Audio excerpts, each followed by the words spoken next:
What was it like for you on this panel with all of the former leading ladies with Tony Curtis? Yes, well, it was fun. I mean, I love old Hollywood, and this was definitely old Hollywood, but it was fun Hollywood, and they're so enthusiastic, and they're so together, and it was great to see Mamie Van Doren and Sally Kellerman, and they've all got great stories, and all of the wonderful people in the audience, too. So many co-stars of Tony turned out tonight. Like who? Like Julie Adams and Stella Stevens and many, many other people who were here in the audience. And so I think that was a great tribute to Tony Curtis. And I was a little curious as to why they were opening the Los Angeles Jewish Film Festival with a documentary about Tony Curtis, who obviously changed his name from Bernie Schwartz, and there's all kinds of issues there, too.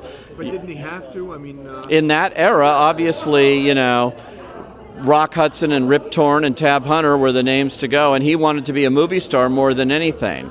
So to have a name like Bernie Schwartz, I guess, was not going to be a movie star name. But nevertheless, it was an interesting choice to open the Jewish Film Festival with. I mean, it was sort of an easy choice, too, because it's entertaining and all of that, and it's about Hollywood. What's it like for you now getting to meet some of the stars of the classic motion pictures, and now you meet them at a different stage in their lives? Yes. What's that like? Well, I think it's sort of what this movie was about. You're seeing an actor who's at the top of his game in the 50s and 60s. I mean, as big as any actor could be, Brad Pitt, Tom Cruise, whoever they are. But then you see him go through all these different things and have the career sort of fall apart. So for me, it's a lot of fun to meet the people who knew him when, to talk to them about that. And I love talking about old Hollywood. I could talk all night long because I love those movies. I fear for the future of the film industry. I don't even want to use the word film anymore. No, but it's not film. It's digital now. It's all gone. And so this represents an era that I loved, that I grew up with, and I think a lot of people grew up with, and that they're fond of. And Tony Curtis represented an era of a movie star that we'll never see again. This was, a studio-bred star. The studios created him, and Rock Hudson and others, under contract. We don't have that anymore. It's just a different era. And so I thought the documentary was not only a fascinating look at his life, and he really didn't want to do about his life, but the filmmakers convinced him that this is more about stardom and more about fame and trying to capture that and keep it. And, and we saw a career here that had its ups and downs and ebbs and lows and all that stuff. And it was really interesting. It's a warts and all portrait, and I think the audience seemed to respond to it in a big way tonight. What do you think of the film career of Jerry Lewis?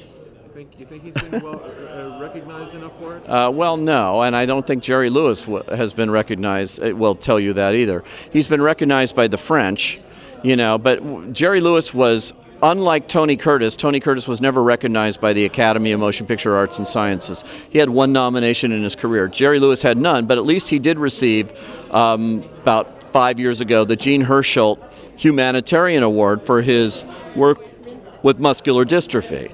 But Jerry said at the time, okay, it's okay for this, but I would have rather had it for my work in movies. But Jerry Lewis is a comedian and a slapstick comedian and a physical comedian, and the Academy and other entities don't recognize that. They think that's easy. And so Jerry Lewis is a brilliant genius, but it takes the French and other foreign entities to actually appreciate that and point that out to the Americans, who are more of snobs when it comes to that. But Jerry Lewis, look, the reason I wanted to get into this business absolutely was because of Jerry Lewis. I wanted to be Jerry Lewis when I was a kid. Really? Oh yeah, I loved those movies. I loved them. And so I'm a big fan of Jerry Lewis. I'm not a naysayer at all. And look, the guy's still going. He's one of the very few from his generation that you can count that is still alive, still breathing, and still working. And he's over 85, and pretty amazing what he's gone through. But in show business, you never retire. You just die. And then you live on in your glory years, and and the great stuff that you did. And I think that's what we saw with Tony Curtis tonight. A lot of the great stuff he did, and we can appreciate that and still honor him, even though he's been gone for a year and a half at this point. All right.